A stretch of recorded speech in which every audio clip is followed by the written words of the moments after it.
차가운 도시의 밤 공기가 낡은 아파트의 창문 틈으로 스며들어 강서연의 뺨을 스쳤다. 그녀는 무릎을 끌어안은 채 창밖으로 펼쳐진 서울의 야경을 무심하게 바라보았다. 수많은 빌딩들이 뿜어내는 화려한 불빛은 마치 다른 세상의 이야기처럼 느껴졌다. 저 불빛 하나하나에 담겨있을 사람들의 꿈과 희망이 지금 그녀에게는 사치스러운 감상일 뿐이었다. 어깨를 짓누르는 현실의 무게는 너무나도 무거웠고 그 무게는 가족 전체를 깊은 수렁으로 끌어내리고 있었다. 아버지의 사업 실패는 한순간에 모든 것을 앗아갔다. 평생 성실하게 살아온 아버지가 믿었던 동업자에게 사기를 당하면서 집안은 풍비박산이 났다. 수십억에 달하는 빚은 눈덩이처럼 불어났고 매일같이 집으로 걸려오는 빚 독촉 전화는 가족들의 영혼을 갉아먹었다. 웃음소리가 사라진 집에는 무거운 침묵과 한숨만이 가득했다.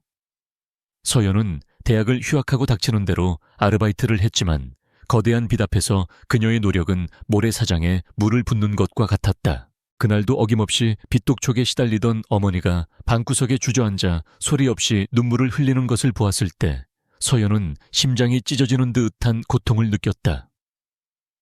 어떻게든 이 지옥 같은 현실에서 벗어나야 했다. 무엇이든 해야만 했다. 그녀의 간절함이 하늘에 닿았던 것일까? 아니면 더 깊은 나락으로 그녀를 이끄는 악마의 속삭임이었을까? 바로 다음 날 믿을 수 없는 제안이 그녀의 앞에 나타났다. 초인종 소리에 현관문을 열자 한 번도 본 적 없는 말끔한 정장. 차림의 중년 남자가 서 있었다. 그는 자신을 법무법인 세강의 김비서라고 소개했다. 그의 손에는 고급스러운 서류 가방이 들려 있었고 그의 눈빛은 감정을 읽을 수 없을 만큼 차분하고 이성적이었다. 서연의 낡은 아파트와는 전혀 어울리지 않는 그의 모습에 그녀는 잠시 경계심을 늦추지 못했다. 남자는 서연의 가족에게 조용히 안으로 들어가서 이야기할 수 있겠냐고 정중하게 물었다. 거실의 낡은 소파에 마주 앉은 분위기는 어색함을 넘어 기이하기까지 했다. 김 비서는 서류 가방에서 서류 몇 장을 꺼내 테이블 위에 올려놓았다. 그는 서연 가족의 부채 상황을 정확하게 꿰뚫고 있었다. 사채업자들의 이름과 정확한 채무 액수까지 마치 모든 것을 오랫동안 지켜본 사람처럼. 서연과 그녀의 부모는 당혹감을 감추지 못했다. 그가 본론을 꺼낸 것은 집안의 무거운 공기가 극에 달했을 때였다. 강서연 양에게 거부하기 힘든 제안을 하나 하러 왔습니다. 그의 목소리는 낮고 차분했지만 그 내용은 폭탄과도 같았다. 그는 한 재력가의 대리인 자격으로 왔다고 했다. 익명을 요구한 그 재력가는 올해 70의 노인으로 남은 여생을 함께할 조용한 반려자를 찾고 있다고 했다. 그리고 그들은 강서연을 그 상대로 점찍었다. 이 결혼을 받아들인다면 서연의 가족이 진 모든 빚을 즉시 해결해주겠다고 약속했다. 순간 거실에는 숨막히는 정적이 흘렀다. 서연의 아버지는 분노로 얼굴이 붉어졌고 어머니는 새하얗게 질린 얼굴로 입술을 떨었다. 70살의 노인과 결혼하라니. 그것은 결혼이 아니라 젊음과 미래를 돈과 맞바꾸는 매매나 다름없었다. 아버지는 당장 나가라며 소리쳤지만 김 비서는 표정 하나 바꾸지 않고 말을 이었다. 이것은 단순한 제안이 아니라 유일한 기회일 수 있다고 그는 냉정하게 현실을 지적했다. 서연은 아무 말도 할 수 없었다. 머릿속이 하얗게 비어버린 것 같았다. 70살 노인의 얼굴을 상상하자 속이 메스꺼워졌다. 그녀의 인생, 그녀의 사랑, 그녀의 꿈. 그 모든 것을 포기하고 단지 가족의 빚을 갚기 위해 한 번도 본 적 없는 늙은 남자의 아내가 되어야 한다는 말인가. 그것은 살아도 사는 것이 아닌 삶일 터였다. 하지만 동시에 빚독촉에 시달리며 하루하루 말라가는 부모님의 얼굴이 떠올랐다. 김 비서는 서연의 흔들리는 눈빛을 놓치지 않았다. 그는 추가적인 조건을 제시했다. 결혼은 법적으로만 이루어질 뿐 어떠한 부부로서의 의무도 강요하지 않을 것이라고 했다. 그저 조용히 곁을 지켜주기만 하면 된다는 것이었다. 또한 결혼 생활 동안 서연의 가족에게는 최고 수준의 생활 환경이 제공될 것이며 서연이 원한다면 학업을 계속할 수 있도록 지원도 아끼지 않겠다고 덧붙였다. 너무나도 달콤해서 오히려 비현실적으로 들리는 조건들이었다. 그날 밤 서연은 한숨도 잠을 이루지 못했다. 방 안에 누워 눈을 감아도 김비서의 차가운 목소리와 그가 내민 서류의 글자들이 눈앞에 아른거렸다. 자신의 인생을 저당 잡혀 가족의 평안을 사는 것이 과연 옳은 일일까? 이것은 희생일까? 아니면 도피일까? 수많은 질문들이 그녀의 머릿속을 헤집어 놓았다. 창밖에 하늘이 희미하게 밝아올 때까지 그녀는 어떤 결론도 내리지 못했다. 다음 날 아침 식탁에는 무거운 침묵이 감돌았다. 서연의 부모님은 밤새 잠을 설친 듯 얼굴이 몹시 수척했다. 아버지는 어제와 달리 아무 말도 하지 않았고 그저 밥그릇만 내려다보고 있었다. 어머니는 서연의 눈치를 살피며 억지로 미소를 지어 보였다. 서연아, 그런 말도 안 되는 소리는 신경 쓰지 마라. 어떻게든 우리가 해결해 볼게. 하지만 그 목소리는 힘없이 떨리고 있었다. 해결할 방법이 없다는 것을 모두가 알고 있었다. 그 순간 서연은 결심을 굳혔다. 부모님에게 더 이상의 고통을 안겨드릴 수는 없었다.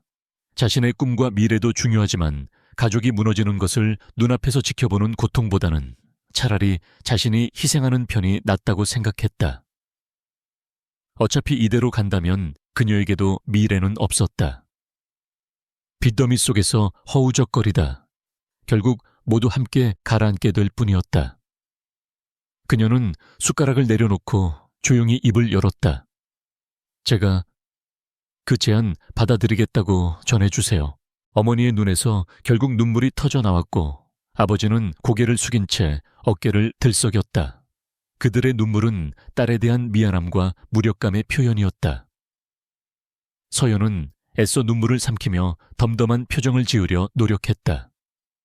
이것이 자신의 운명이라면 기꺼이 받아들이겠다고 스스로를 다독였다. 그녀는 김 비서에게 전화를 걸어 자신의 결정을 전했다. 전화기 너머의 목소리는 여전히 감정 없이 침착했다. 그는 알겠다며 내일 오전에 다시 찾아오겠다는 말을 남기고 전화를 끊었다. 약속된 시간에 다시 나타난 김 비서는 일사천리로 일을 진행했다.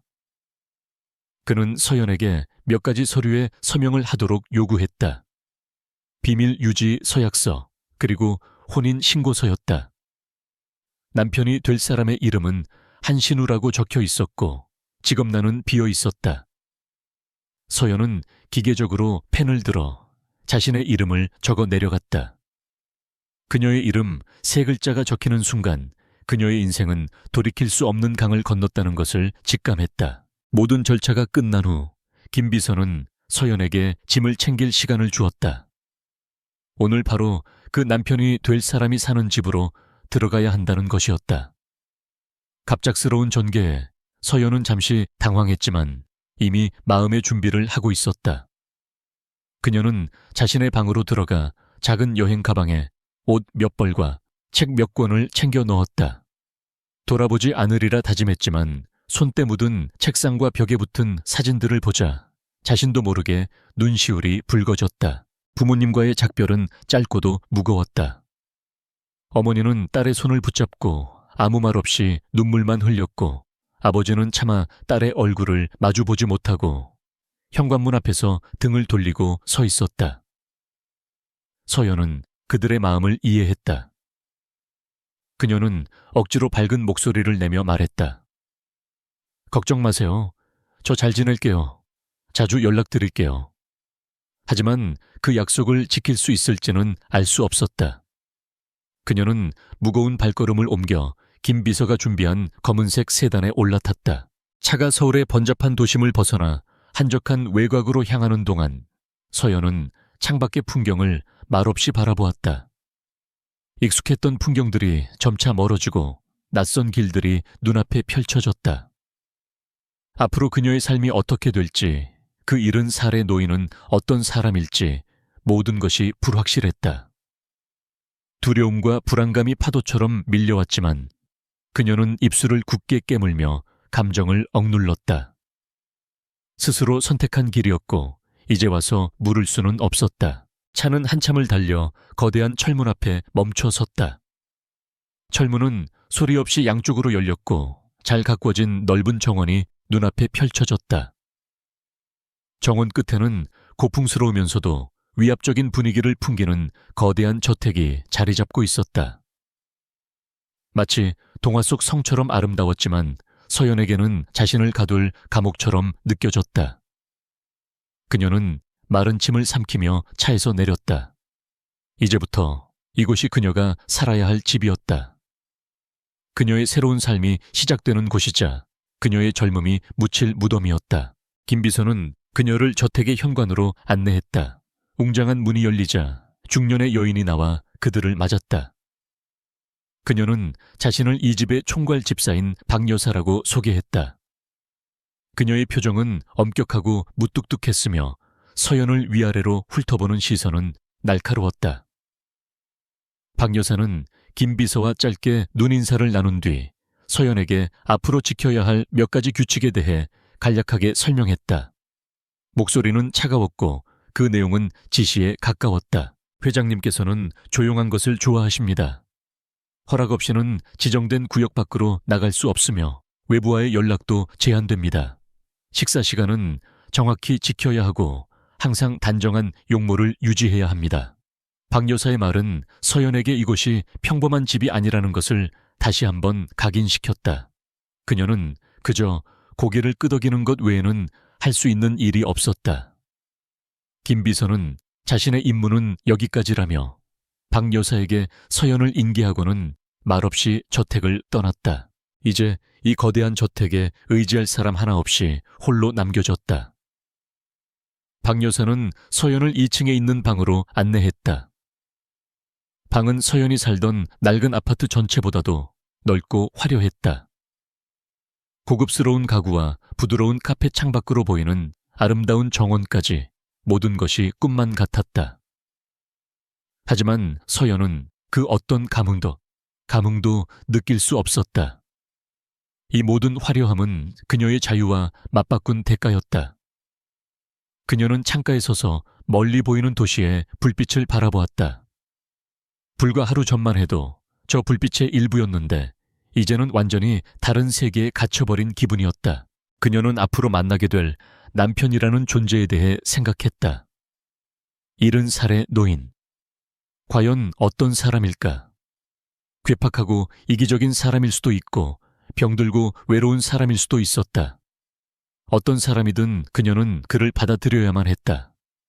그것이 이 거래의 조건이었으니까. 서연은 깊은 한숨을 내쉬었다. 이제부터 시작될 길고 외로운 싸움을 위해 마음을 다잡아야 했다. 그녀는 더 이상 과거의 강서연이 아니었다. 가족을 위해 자신의 삶을 바친 이름뿐인 아내일 뿐이었다. 저녁 식사 시간이 되자 박 여사가 그녀를 부르러 왔다. 서연은 긴장된 마음으로 그녀를 따라 1층의 거대한 식당으로 향했다.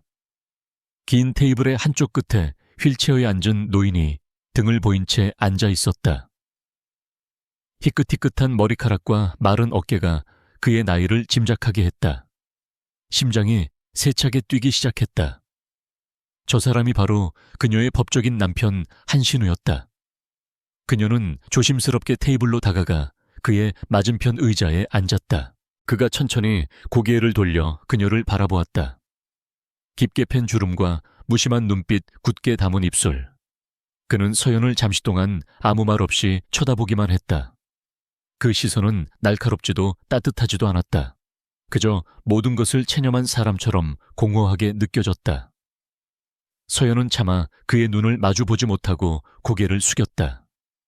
식사는 숨막히는 침묵 속에서 진행되었다. 수프를 뜨는 숟가락 소리와 그가 간간히 내뱉는 마른 기침 소리만이 식당 안을 채웠다. 첫 만남은 그렇게 아무런 대화 없이 끝이 났다. 서연은 이것이 앞으로 펼쳐질 그녀의 결혼 생활의 축소판일지도 모른다는 불길한 예감에 휩싸였다. 첫날 밤은 낯선 방의 침대 위에서 뒤척임으로 가득 찼다. 비단처럼 부드러운 이불의 감촉도, 솜털처럼 가벼운 베개의 편안함도 강서연의 불안을 잠재우지는 못했다. 그녀는 자신이 마치 잘 만들어진 인형의 집에 갇힌 인형이 된 것 같다고 생각했다. 모든 것이 완벽하게 갖춰져 있었지만 그 어느 것 하나 그녀의 것이 아니었다. 이곳의 공기는 화려함과 고독함이 뒤섞여 숨을 쉴 때마다 폐부를 서늘하게 만들었다. 그녀는 결국 뜬 눈으로 밤을 새우고 새벽녘이 되어서야 잠시 눈을 붙였다. 다음 날 아침 서연의 새로운 일과는 박 여사의 기계적인 노크 소리와 함께 시작되었다. 그녀에게 주어진 첫 번째 임무는 회장님의 아침 식사를 챙기는 것이었다. 주방은 최고급 기구들로 가득했고 전문 요리사가 이미 모든 음식을 준비해 놓은 상태였다. 서연이 할 일은 그저 음식이 담긴 쟁반을 들고 식당으로 옮기는 것뿐이었다. 하지만 그 간단한 일조차도 박 여사의 날카로운 감시 아래에서는 살얼음판을 걷는 듯한 긴장감을 유발했다. 쟁반은 항상 두 손으로, 허리는 곧게 펴고 발소리는 내지 않도록 주의하세요. 박 여사의 목소리에는 일말의 감정도 실려 있지 않았다. 서연은 조심스럽게 쟁반을 들고 식당으로 향했다. 어제 저녁과 마찬가지로 한신우 회장은 테이블 끝에 휠체어를 탄 채 앉아 창밖을 내다보고 있었다. 서연이 음식을 내려놓는 동안에도 그는 아무런 미동도 없이 그저 창밖의 정원만 바라볼 뿐이었다. 마치 그녀가 그 공간에 존재하지 않는 사람인 것처럼. 식사가 시작되었지만 그는 수저를 들 생각조차 하지 않았다. 대신 그는 서연에게 신문을 읽어달라고 무심하게 말했다. 서연은 그의 옆에 놓인 신문을 집어들었다. 경제면이었다. 어려운 전문 용어와 복잡한 시장 분석 기사들이 가득했다. 서연은 잠시 당황했지만 이내 마음을 가다듬고 차분한 목소리로 기사를 읽어 내려가기 시작했다. 그녀의 목소리가 거대한 식당 안을 조용히 채웠다. 한참 동안 기사를 읽었을 때 그가 처음으로 입을 열었다. 그 기사에 대한 내 생각은 어떤가? 질문은 날카롭고 예리했다. 이것은 단순히 글자를 읽는 능력을 시험하는 것이 아니었다. 기사의 내용을 얼마나 이해하고 있으며 그에 대한 자신만의 견해를 가지고 있는지를 떠보는 명백한 테스트였다. 서연은 순간 숨을 멈췄다. 대학에서 경영학을 전공했지만 갑작스러운 질문에 즉답하기는 쉽지 않았다. 그녀는 잠시 생각할 시간을 번 뒤 조심스럽게 자신의 의견을 이야기하기 시작했다. 기사의 핵심 내용과 현재 경제 상황을 연결짓고 잠재적인 리스크와 기회에 대해 논리적으로 설명했다. 그녀의 대답이 끝나자 그는 아무런 평가도 없이 그저 계속 읽어라 라고만 말했다. 서연은 그의 의중을 알 수 없었다. 만족한 것인지 아니면 불만족스러운 것인지. 하지만 그녀는 그의 지시에 따라 묵묵히 다음 기사를 읽어 내려갔다. 그날 오전 내내 그녀는 그의 곁에서 신문을 읽고 그의 갑작스러운 질문에 대답해야 했다. 그것은 그녀의 지성과 순발력을 시험하는 혹독한 면접과도 같았다. 저택에서의 생활은 규칙과 통제의 연속이었다. 그녀의 하루는 한신우 회장의 스케줄에 맞춰져 있었고 그녀의 모든 행동은 박 여사의 감시에 있었다. 허락된 공간은 그녀의 방과 서재, 그리고 식당뿐이었고 정원을 산책하는 것조차 박 여사의 허락을 받아야만 했다. 외부와의 소통은 일주일에 한 번 박 여사가 지켜보는 앞에서 부모님과 10분간 통화하는 것이 전부였다. 마치 투명한 유리 감옥에 갇힌 기분이었다. 그녀에게 주어진 또 다른 중요한 임무는 서재를 관리하는 것이었다. 거대한 벽면을 가득 채운 서재는 개인 소유라고는 믿기 어려울 정도의 규모였다. 동서양의 고전부터 최신 경영 전략 서적까지 수만 권의 책들이 질서전견하게 꽂혀 있었다. 한 회장은 그녀에게 매일 특정 주제의 책들을 찾아오게 하거나 뒤죽박죽 섞인 책들을 다시 분류하라고 지시했다. 그의 지시는 언제나 변덕스럽고 까다로웠다. 어느 날 그는 서재 구석에 먼지가 쌓인 채 방치되어 있던 고서들을 가리키며 그 책들을 모두 필사하라는 명령을 내렸다. 붓과 먹을 사용해 한자 하나하나를 정성껏 베껴 쓰는 일은 엄청난 집중력과 인내심을 요구하는 작업이었다. 서연은 묵묵히 그의 지시에 따랐다. 처음에는 손목이 아프고 눈이 침침했지만 시간이 지날수록 점차 익숙해졌다. 그녀는 그 고요한 시간이 오히려 마음의 평화를 가져다 준다고 느꼈다. 복잡한 생각들을 잠시 잊고 오직 붓 끝에만 집중할 수 있었기 때문이다. 그녀는 이 모든 것이 자신을 시험하기 위한 과정이라는 것을 어렴풋이 짐작하고 있었다. 한신우라는 노인은 겉보기에는 병약하고 변덕스러운 괴팍한 노인 같았지만 가끔씩 그의 눈빛에서 번뜩이는 예리함과 지성을 느낄 수 있었다. 그가 던지는 질문들은 항상 핵심을 꿰뚫었고 그녀의 능력을 한계까지 밀어붙였다. 그는 그녀의 인내심, 지성, 그리고 성품을 저울질하고 있었다. 서연은 불평하는 대신 그 모든 시험을 묵묵히 받아들이기로 결심했다. 이것이 자신의 자유와 맞바꾼 대가라면 기꺼이 치러낼 생각이었다. 그러던 어느 날 서연은 박 여사로부터 정원을 산책해도 좋다는 허락을 받았다. 오랜만에 마시는 바깥 공기는 상쾌했다. 그녀는 잘 가꿔진 꽃들 사이를 천천히 거닐며 잠시나마 자유를 만끽했다. 그때 정원 한쪽에서 젊은 정원사가 나무에 물을 주는 모습을 보게 되었다. 그는 실수로 호스를 놓쳤고 흙탕물이 사방으로 튀면서 서연의 하얀 원피스 자락을 더럽혔다. 정원사는 사색이 되어 달려와 연신 고개를 숙이며 사과했다. 죄송합니다, 사모님. 제가 정말 죽을 죄를 지었습니다. 그는 어쩔 줄 몰라 하며 안절부절 못했다. 그 모습을 본 서연은 괜찮다며 부드럽게 미소 지었다. 신경 쓰지 마세요. 옷은 빨면 되니까요.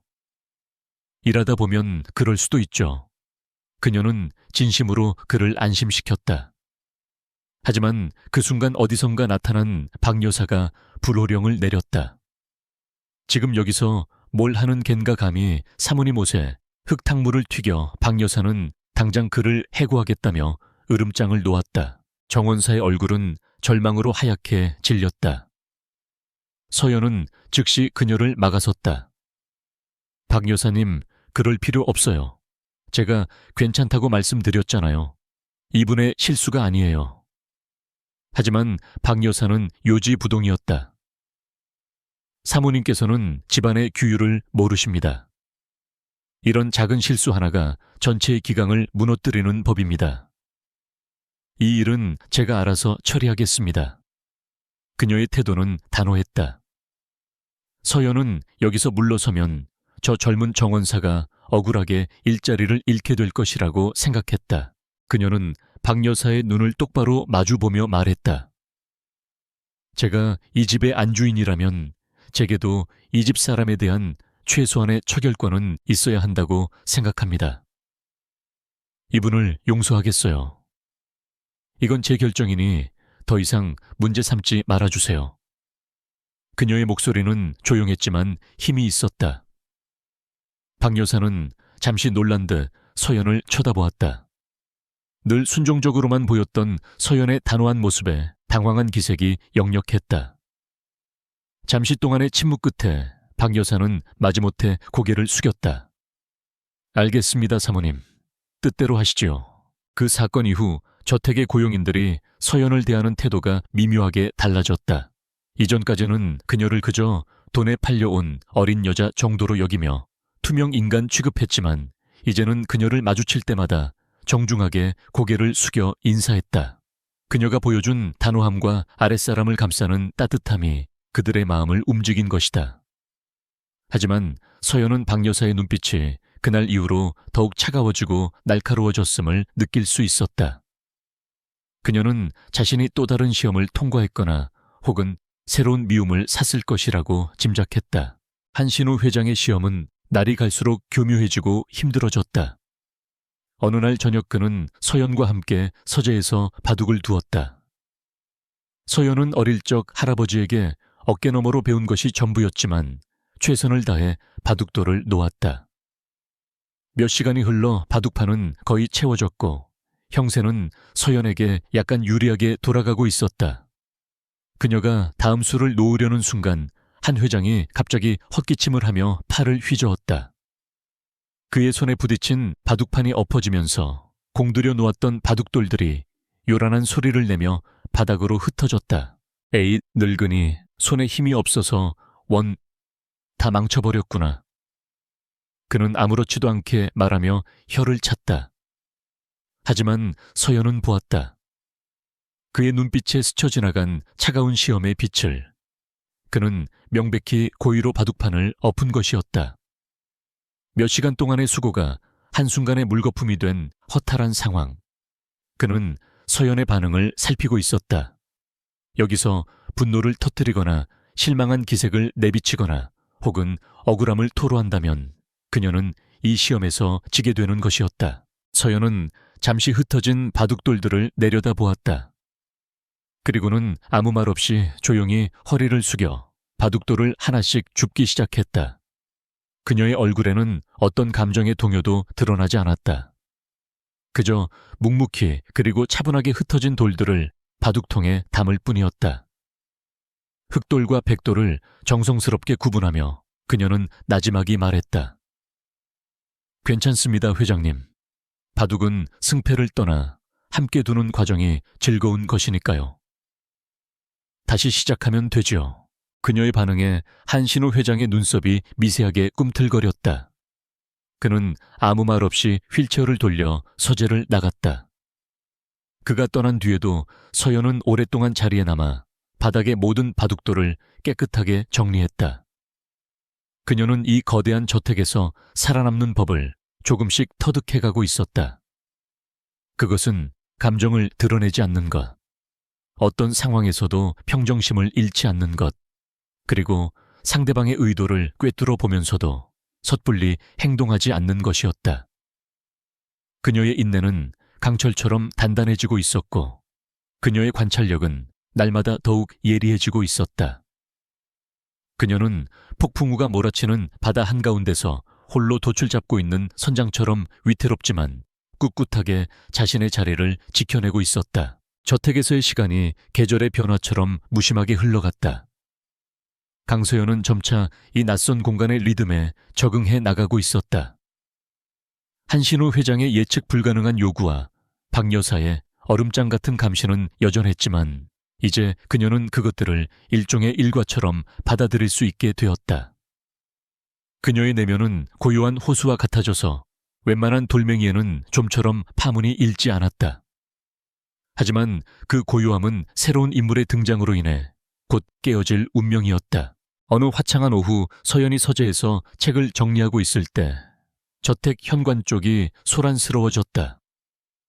잠시 후 명품으로 온몸을 휘감은 젊은 여자가 경쾌하다 못해 소란스러운 발소리를 내며 서재로 들어섰다. 그녀는 한신우 회장을 보자마자 과장된 애교가 섞인 목소리로 외쳤다. 할아버님, 우리 회장님 지수가 왔어요. 그녀는 자연스럽게 회장의 휠체어 뒤로 다가가 그의 어깨를 주물렀다. 그녀의 이름은 김지수였다. 회장의 오랜 사업 파트너의 딸로 어릴 때부터 이 집의 제 집처럼 드나들며 그를 할아버지처럼 따랐다고 했다. 하지만 서연이 보기에 그녀의 행동은 손녀의 애정이라기보다는 무언가를 얻어내려는 자의 계산된 아양에 가까웠다. 지수는 서재 한쪽에 조용히 서 있는 서연을 발견하고는 마치 처음 보는 가구라도 발견한 듯 흥미롭다는 표정으로 위아래를 훑어보았다. 어머, 이쪽은 누구 새로 들어온 메이드인가요? 그녀의 목소리에는 숨길 수 없는 경멸과 호기심이 뒤섞여 있었다. 한 회장은 지수의 질문에 대답하는 대신 서연에게 찻잔을 가리키며 말했다. 차가 식었구나. 새로 한 잔 가져오너라. 그의 목소리는 평소와 다름없이 무심했다. 서연은 조용히 고개를 숙여 인사하고 서재를 나갔다. 그녀가 나가자마자 등 뒤에서 지수의 비웃음 섞인 목소리가 들려왔다. 할아버님도 취향이 참. 어디서 저런 촌스러운 애를 데려오셨어요. 김지수의 등장은 서연의 일상에 미묘한 균열을 가져왔다. 그녀는 시도 때도 없이 저택에 나타나 서연의 신경을 긁었다. 그녀의 공격 방식은 한 회장의 지적인 시험과는 질적으로 달랐다. 지수는 서연의 출신과 배경, 옷차림 등 모든 것을 트집 잡아 그녀를 깎아내리려 애썼다. 그녀의 언어는 교묘하게 날이 서 있었고 그 칼끝은 언제나 서연의 자존심을 향해 있었다. 저녁 식사 시간은 그녀에게 가장 좋은 공격 무대였다. 어느 날 저녁 지수는 자신이 프랑스에서 직접 공수해왔다는 고급 와인을 자랑하며 서연에게 한 잔 따라보라고 시켰다. 서연이 조심스럽게 와인을 따르자 그녀는 갑자기 팔을 뻗는 척하며 서연의 손을 쳤다.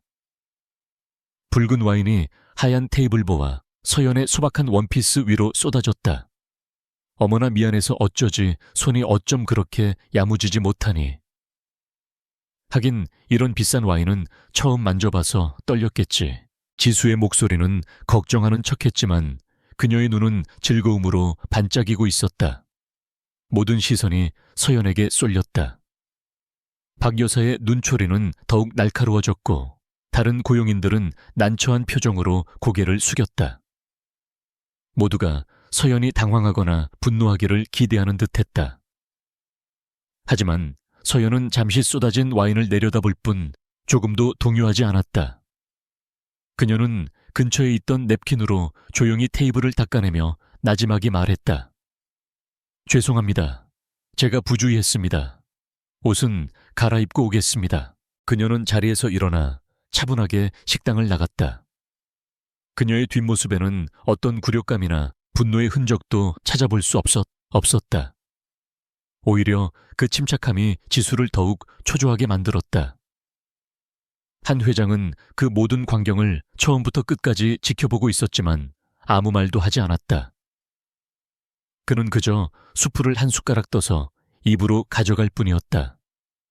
마치 아무 일도 일어나지 않았다는 듯이. 그의 무관심이 사실은 가장 날카로운 평가의 척도라는 것을 서연은 짐작하고 있었다. 지수의 도발은 점점 더 대담해졌다. 그녀는 한 회장이 서연에게 내리는 임무마다 사사건건 개입하며 방해했다. 한 회장이 서연에게 자신의 서신을 정리하라고 시키자 지수는 일부러 서연의 책상에 커피를 쏟아 중요한 편지 몇 장을 망가뜨렸다. 그리곤 서연의 부주의를 탓하며 그녀를 몰아세웠다. 서연은 변명하지 않고 밤을 새워 망가진 편지들을 복원하고 내용을 다시 정리해 다음 날 아침 완벽한 상태로 보고했다. 그녀의 끈기와 책임감 있는 태도에 지수는 더욱 기가 막혔다는 표정을 지었다.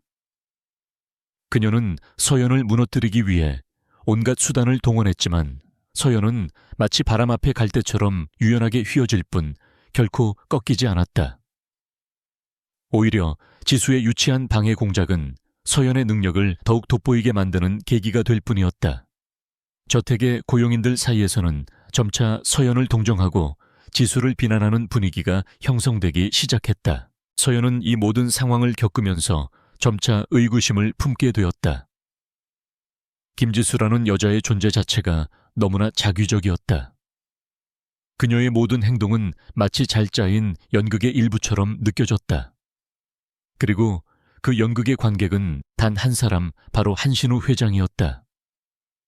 그는 지수의 악의적인 행동들을 제지하지 않고 방관했으며 때로는 오히려 그 상황을 즐기는 것처럼 보이기도 했다. 이건 역시 시험의 일부인 걸까? 그렇다면 이 시험의 진짜 목적은 무엇일까? 그러던 어느 날 밤 서연은 목이 말라 물을 마시기 위해 1층 주방으로 내려갔다. 그런데 서재 쪽에서 희미한 불빛과 함께 사람의 목소리가 새어 나오고 있었다. 이 늦은 시간에 누가 서재에 있는 것일까? 호기심에 이끌린 그녀는 조심스럽게 서재 문틈으로 안을 엿보았다. 그곳에는 한신우 회장이 누군가와 영상통화를 하고 있었다. 그런데 그의 모습이 평소와는 완전히 달랐다. 그는 휠체어에서 내려와 똑바로 서 있었고 병약하고 무기력해 보이던 평소의 모습은 온데간데 없었다. 낮고 힘 있는 목소리로 화면 속의 상대방에게 무언가를 지시하고 있었다. 진순그룹의 주가 방어는 예정대로 진행하고 M&A건은 내가 직접 검토한 후에 최종 결정을 내리겠다.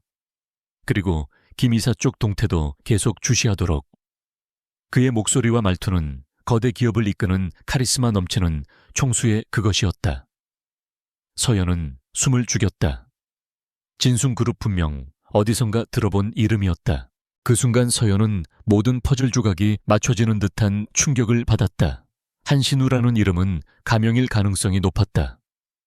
그는 단순한 은퇴한 노인이 아니라 여전히 마쿠에서 거대한 기업을 움직이는 실세였다. 이 저택은 그의 요양처가 아니라 모든 것을 지켜보며 조종하는 그의 지휘 본부였던 것이다. 그리고 자신은 그가 설계한 거대한 시험대에 오른 실험체에 불과했다. 이른 노인과의 결혼, 김지수의 등장, 그리고 매일같이 이어지는 혹독한 테스트까지 모든 것이 그의 계획의 일부였다. 서연은 조용히 그 자리를 벗어나 자신의 방으로 돌아왔다. 심장이 미친 듯이 뛰고 있었다. 속았다는 분노보다는 거대한 비밀의 실체를 마주했다는 두려움이 더 컸다. 그렇다면 이 시험의 최종 목표는 무엇일까? 그는 도대체 왜 이런 복잡한 연극을 벌이고 있는 것일까? 수많은 질문이 그녀의 머릿속을 맴돌았지만 답을 찾을 수는 없었다. 한 가지 확실한 것은 이제부터는 이전과는 다른 방식으로 이 게임에 임해야 한다는 것이었다. 다음 날부터 서연은 더욱 치밀하게 관찰하고 생각하기 시작했다. 그녀는 한 회장과 지수의 대화에 더 깊이 귀를 기울였고 그들의 행동 속에 숨겨진 의도를 파악하려 노력했다. 그녀는 더 이상 수동적인 시험의 대상이 아니었다. 오히려 그녀 자신이 이 연극에 숨겨진 관객이자 분석가가 되기로 마음먹었다. 그녀는 한 회장이 일부러 흘리는 정보들을 놓치지 않았고 서재의 책들 속에서 진순그룹과 관련된 단서들을 찾아내기 시작했다. 지수는 서연의 미묘한 변화를 감지하지 못한 채 여전히 유치한 방식으로 그녀를 괴롭혔다. 그녀는 이번에는 서연의 가장 아픈 부분을 건드리기로 결심했다. 그녀는 서연의 가족에 대해 뒷조사를 했고 그녀의 아버지가 사기를 당해 빚더미에 앉게 된 사실을 알아냈다. 그리고 모두가 있는 저녁 식사 자리에서 마치 걱정해주는 척하며 그 사실을 꺼냈다.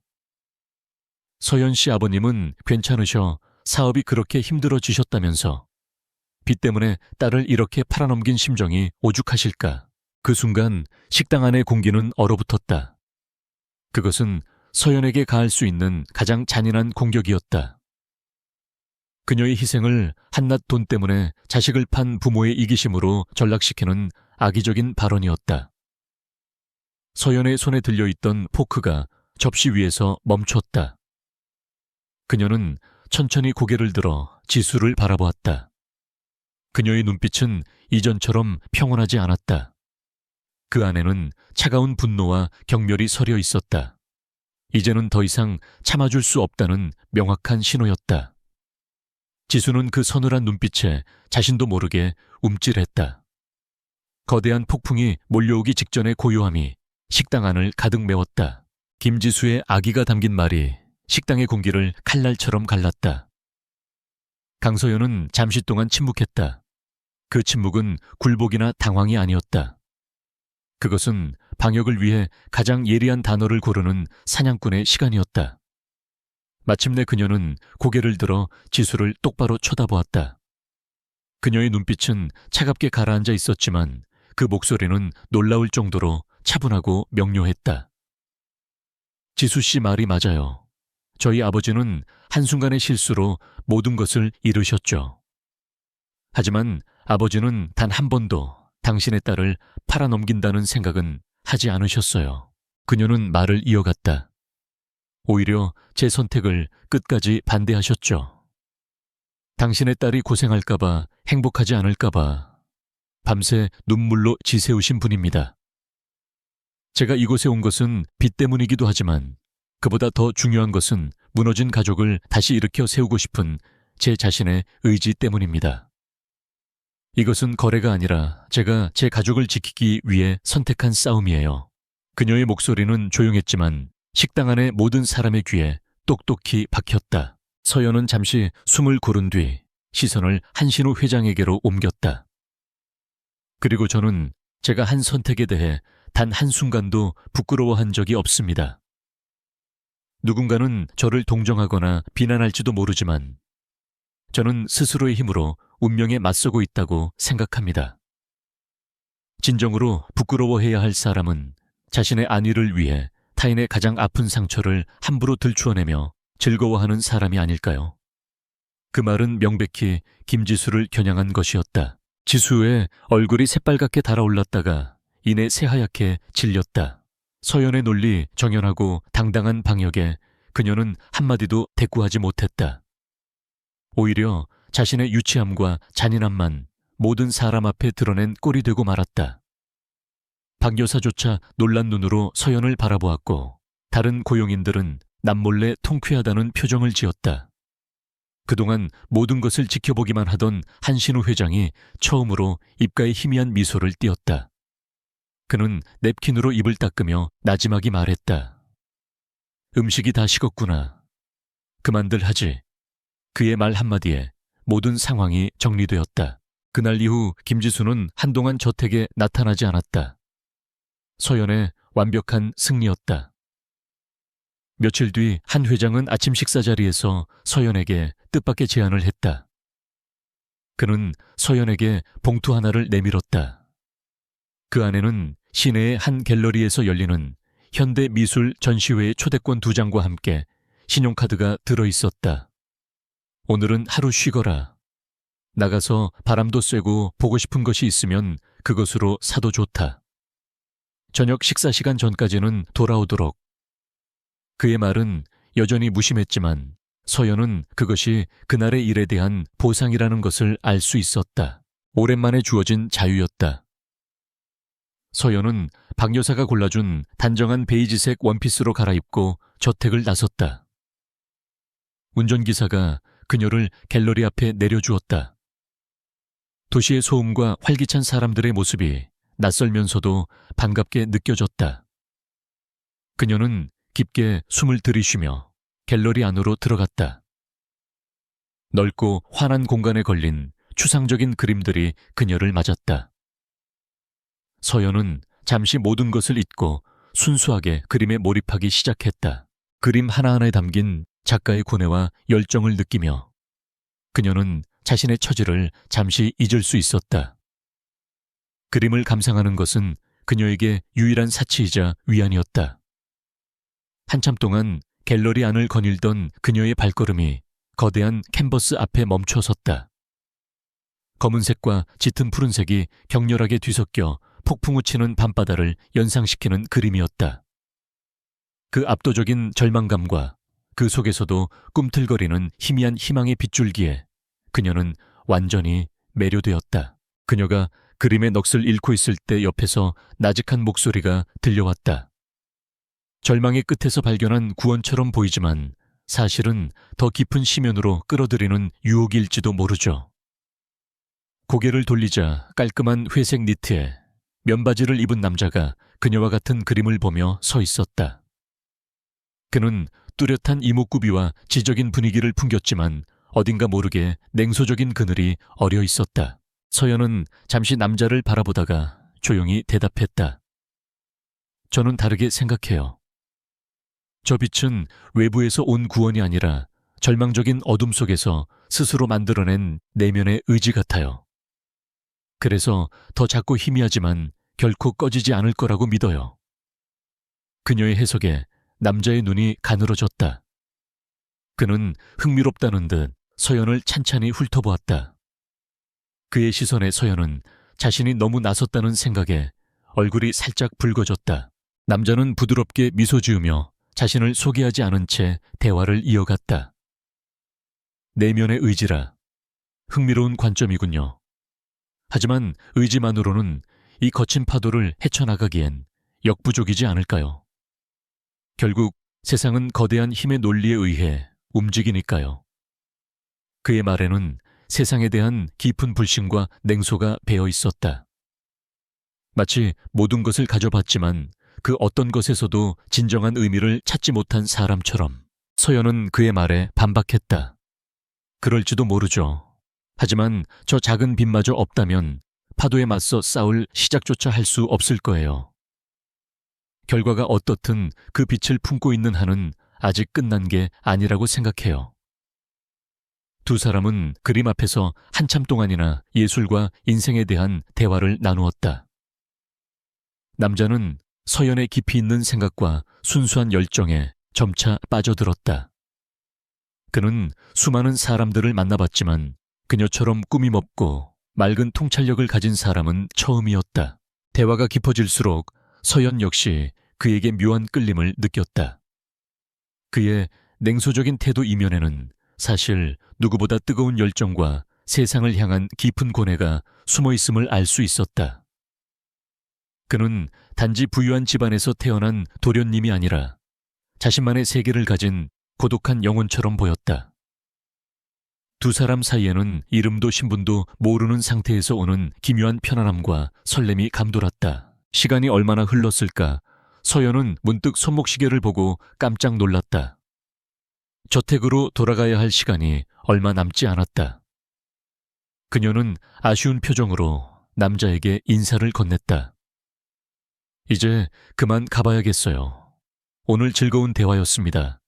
그녀가 서둘러 몸을 돌리자 남자가 다급하게 그녀를 붙잡았다.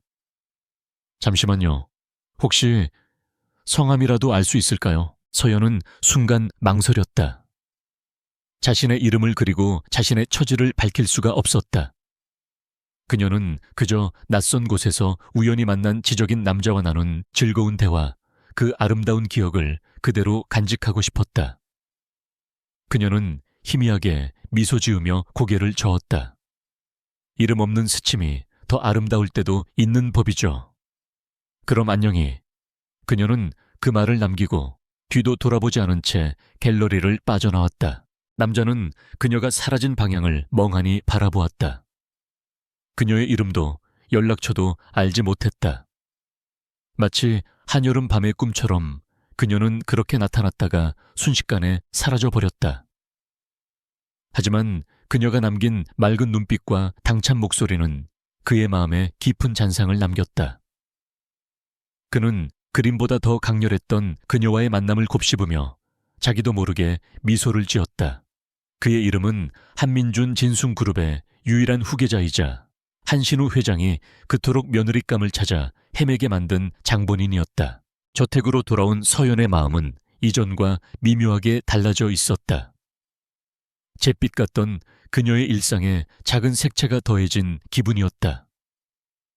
갤러리에서 만난 그 남자와의 짧은 대화는 그녀에게 큰 위로와 용기를 주었다. 자신의 생각을 존중해주고 진지하게 귀 기울여주던 그의 눈빛을 떠올리면 자신도 모르게 가슴이 따뜻해졌다. 그 기억은 앞으로 그녀가 이 차가운 저택에서 버텨나갈 수 있는 또 하나의 작은 등불이 되어줄 터였다. 그녀는 그와의 만남이 일회성 해프닝으로 끝날 것이라고 생각했다. 하지만 운명의 끈은 이미 두 사람을 보이지 않는 곳에서 단단히 연결하기 시작하고 있었다. 갤러리에서의 짧은 외출은 강서연의 마음에 잔잔하지만 깊은 파문을 남겼다. 저택으로 돌아온 이후에도 그녀는 종종 창밖을 보며 그날 만났던 남자를 떠올렸다. 그의 지적인 눈빛과 냉소적이면서도 어딘가 따뜻했던 말투가 잊히지 않았다. 그와의 만남은 굳게 닫혀있던 그녀의 마음에 작은 창을 내주었고 그 창을 통해 들어온 한 줄기 빛은 그녀에게 새로운 용기를 주었다. 그녀는 더 이상 이 거대한 저택에서 수동적으로 버티기만 하는 존재가 되어서는 안 되겠다고 다짐했다. 그날 밤 서재에서 엿들었던 한신우 회장의 통화 내용을 다시금 떠올렸다. 진숭그룹 그리고 그의 힘있는 목소리. 모든 것이 의문투성이었다. 서연은 이 연극의 진실을 자신의 힘으로 밝혀내기로 결심했다. 그 결심과 함께 그녀의 시선은 이전보다 훨씬 더 날카로워지고 예리해졌다. 그녀는 이제 저택의 모든 것을 그저 스쳐 지나가는 풍경이 아니라 진실을 향한 단서로 여기기 시작했다. 관찰의 대상을 바꾸자 이전에는 보이지 않던 것들이 보이기 시작했다. 한신호 회장은 여전히 휠체어에 의지하고 마른 기침을 강하니 내뱉는 병약한 노인을 연기하고 있었다. 하지만 서연은 그의 영희 속에 숨겨진 미세한 허점들을 발견했다. 어느 날 오후 그가 서가 높은 곳에 있는 책을 가리키자 서연이 사다리를 가지러 몸을 돌리는 순간이었다. 그가 무심코 뻗은 손이 책상 위에 무거운 옥돌 문진을 떨어뜨렸다. 서연이 비명을 지를 틈도 없이 그는 놀라운 순발력으로 문진이 바닥에 닿기 직전에 낚아챘다. 그의 움직임은 병약한 칠순 노인의 것이라고는 도저히 믿을 수 없을 만큼 민첩하고 힘이 넘쳤다. 그는 서연의 놀란 시선을 의식했는지 곧바로 헛기침을 하며 아무렇지 않은 척 문진을 다시 제자리에 올려놓았다.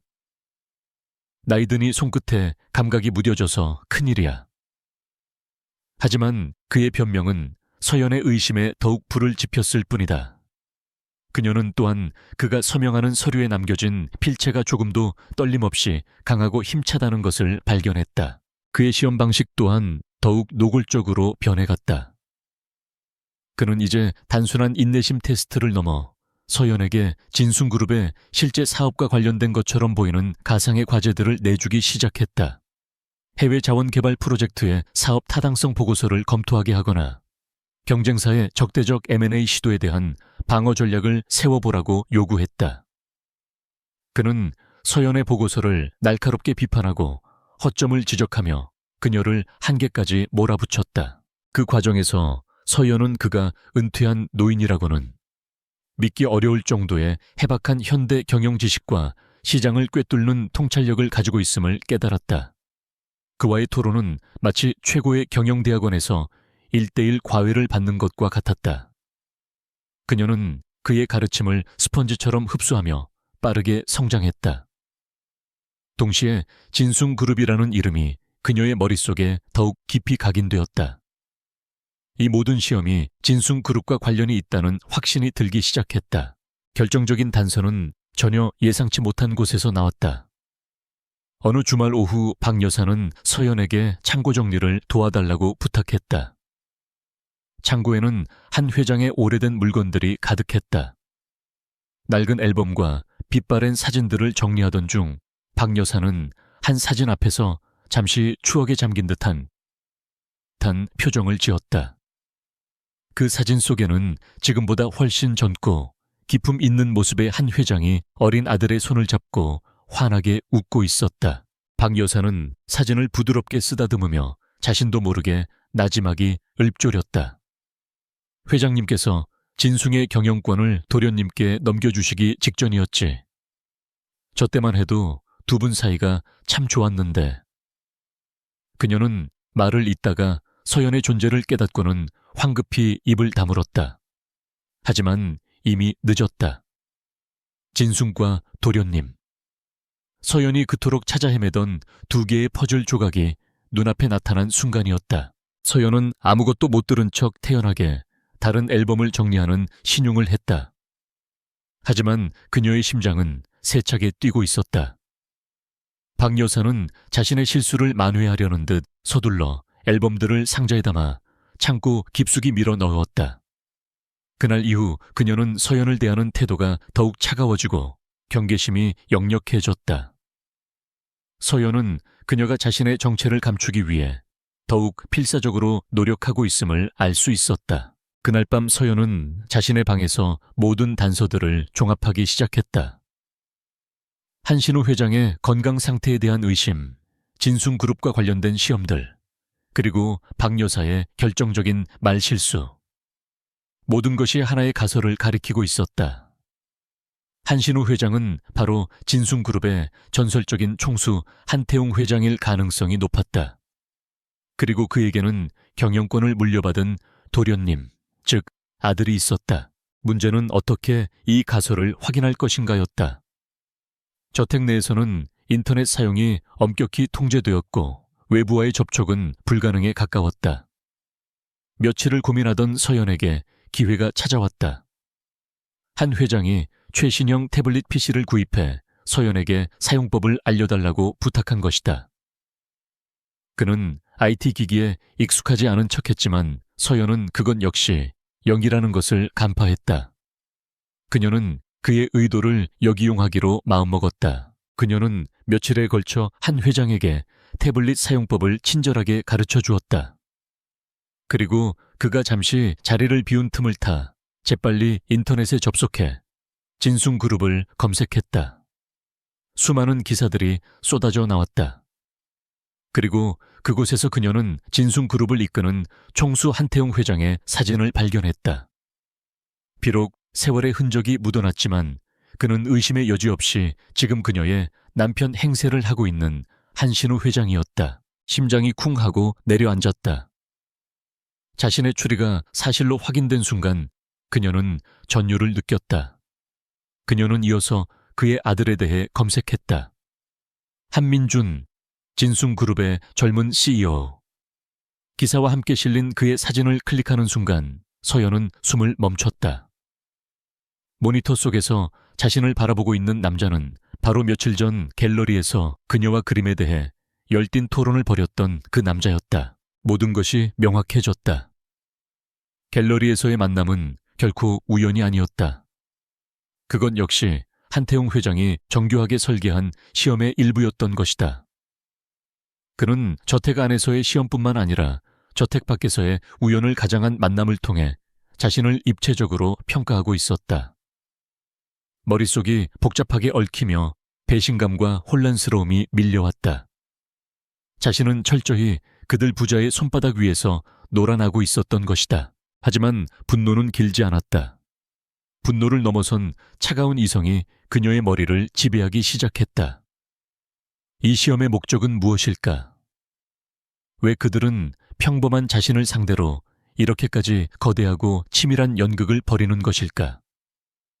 진숭그룹의 며느리를 뽑기 위한 시험 상상할 수 있는 가장 유력한 가설이었지만 너무나 비현실적으로 느껴졌다. 서연은 태블릿의 전원을 끄고 원래 자리에 가져다 놓았다. 그녀는 창가에 서서 어두운 정원을 내려다보았다. 이제 진실의 윤곽이 드러났다. 그녀는 더 이상 어둠 속에서 헤매는 피해자가 아니었다. 이제 그녀는 상대방의 패를 알고 있는 플레이어가 되었다. 그들이 자신을 시험하고 있다면 자신 또한 그들을 시험할 수 있었다. 서연은 당분간 자신이 알아낸 모든 것을 숨긴 채 그들의 연극에 계속 장단을 맞춰주기로 결심했다. 그리고 그 연극의 무대 뒤에서 그녀는 자신만의 방역을 준비하기 시작할 터였다. 그녀의 눈빛이 밤의 어둠 속에서 그 어느 때보다 차갑고 강렬하게 빛나고 있었다. 모든 진실을 알게 된 강서연의 하루하루는 마치 팽팽한 외줄타기와 같았다. 그녀는 한태웅 회장의 정체와 한민준과의 계획된 만남을 안다는 사실을 철저히 숨긴 채 이전보다 더욱 완벽하게 순종적이고 우둔한 며느리를 연기했다.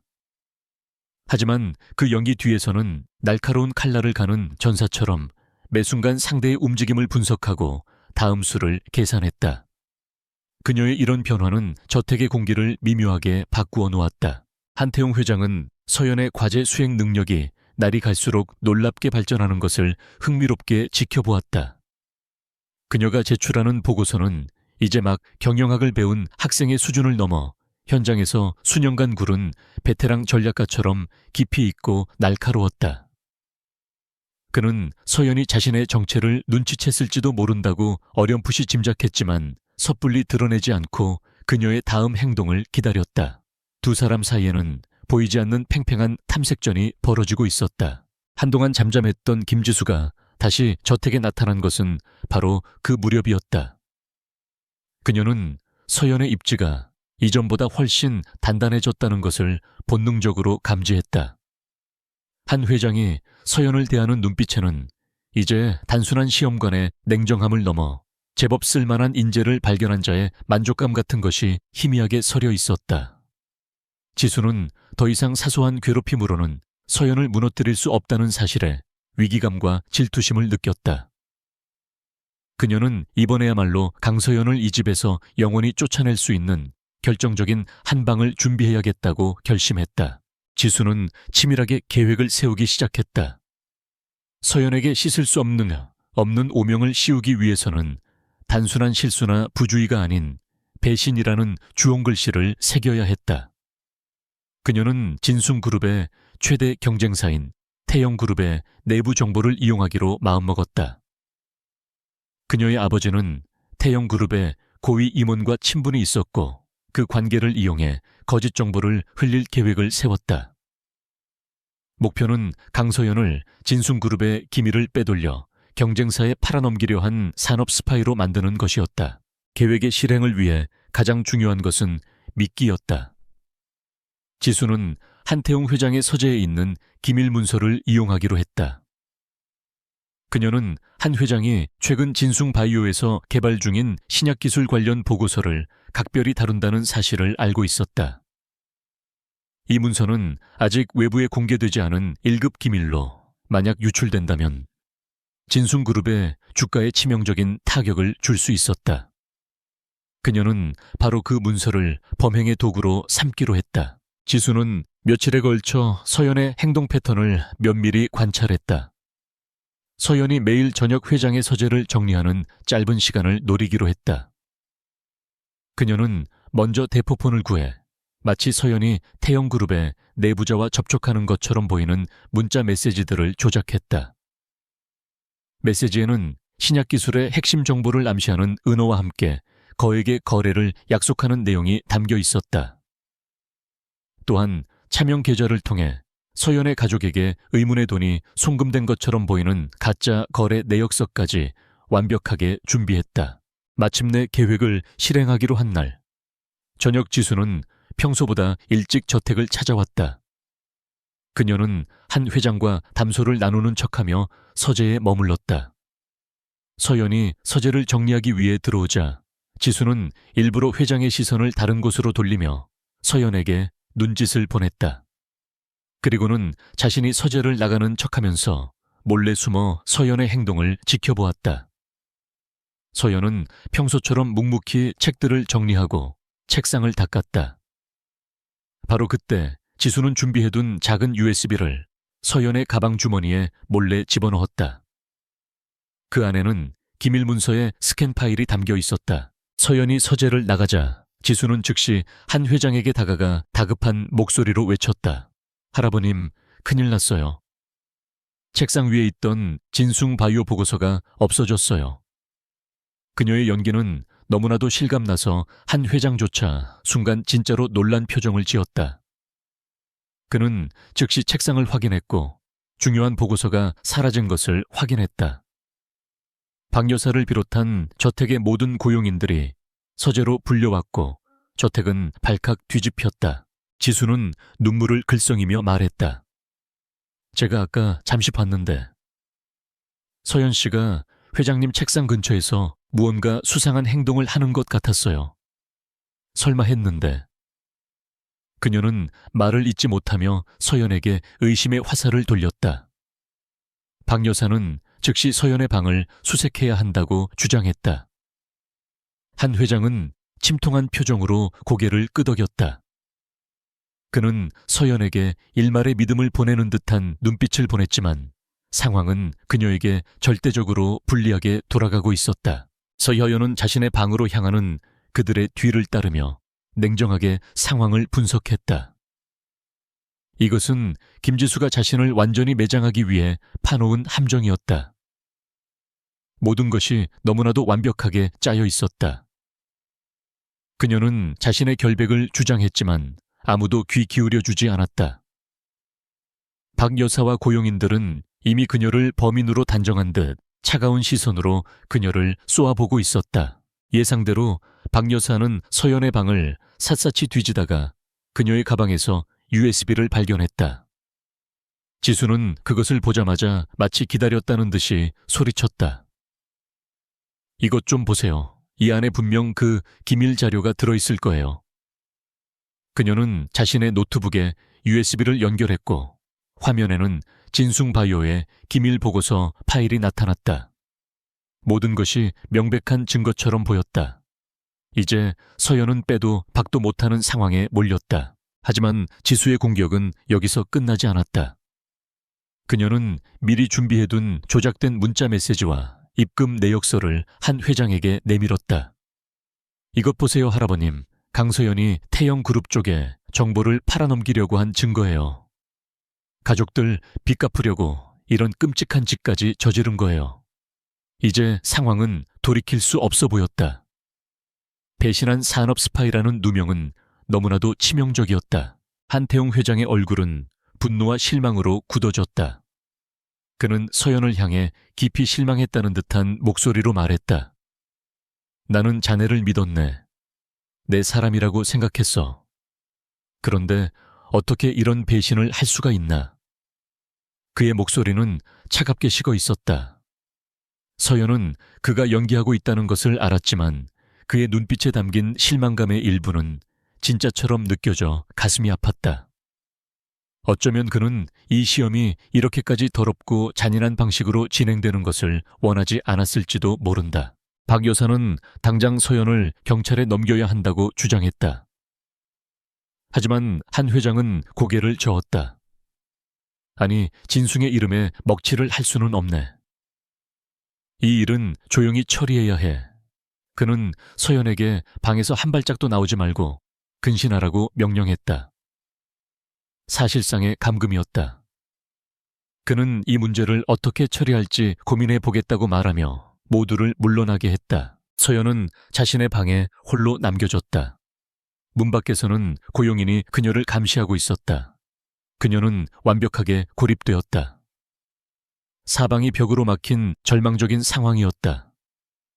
김지수는 승리를 확신하며 의기양양한 미소를 짓고 있을 터였다. 이제 그녀가 쫓겨나는 것은 시간 문제처럼 보였다. 하지만 서연은 포기하지 않았다. 그녀의 머리는 그 어느 때보다 차갑고 빠르게 회전하고 있었다. 그녀는 이 완벽해 보이는 함정 속에 분명 어딘가 허점이 있을 것이라고 확신했다. 지금부터는 시간과의 싸움이었다. 그녀는 뜬 눈으로 밤을 새우며 이 위기를 타개할 방역의 실마리를 찾기 시작했다. 방 안에 갇힌 강서연의 시간은 핏줄 속을 흐르는 피처럼 느리게 흘러갔다. 창밖은 이미 칠흑 같은 어둠에 잠겨 있었고 간간히 들려오는 바람 소리만이 그녀가 세상과 연결되어 있다는 유일한 증거였다. 절망적인 상황이었지만 그녀의 머릿속은 그 어느 때보다 차갑고 명료하게 깨어 있었다. 김지수가 파놓은 함정은 겉보기에는 완벽했지만 세상에 완벽한 범죄란 존재하지 않는 법이다. 그녀는 밤새 조작된 증거들의 허점을 하나씩 파고들기 시작했다. 첫 번째 USB. 지수는 서연의 가방에서 그것이 나왔다고 주장했다. 하지만 서연은 그날 저녁 서재에 들어가기 전 자신의 가방을 복도의자 위에 잠시 놓아두었던 것을 기억해냈다. 그리고 그 주변을 어슬렁거리던 사람은 김지수뿐이었다.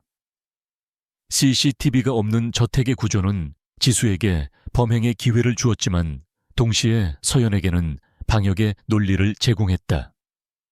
누구나 접근 가능한 곳에 있던 가방에서 나온 증거물은 결정적인 증거가 될 수 없었다. 두 번째 문자 메시지.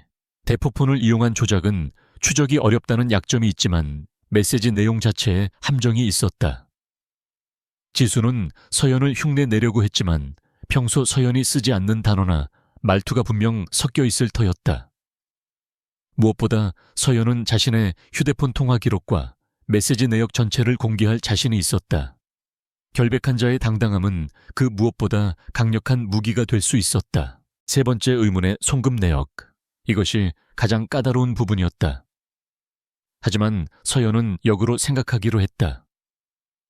김지수가 이 모든 것을 꾸몄다면 그 돈의 출처는 결국 그녀 자신 혹은 그녀의 주변 인물일 수밖에 없었다. 지금 당장 증명할 수는 없지만 진순그룹의 힘이라면 그 돈의 흐름을 역추적하는 것은 시간 문제일 터였다. 그녀는 이 부분을 가장 강력한 협박 카드로 사용하기로 마음먹었다. 날이 밝아오자 서연은 방문을 지키고 있던 고용인을 통해 박 여사를 불렀다.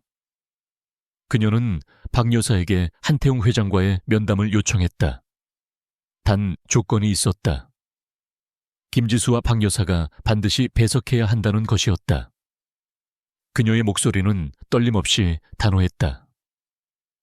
박 여사는 잠시 놀란 듯 했지만 곧 회장에게 그 뜻을 전했다. 잠시 후 서재에서 모두 모이라는 연락이 왔다. 마지막 결전의 무대가 준비된 것이다.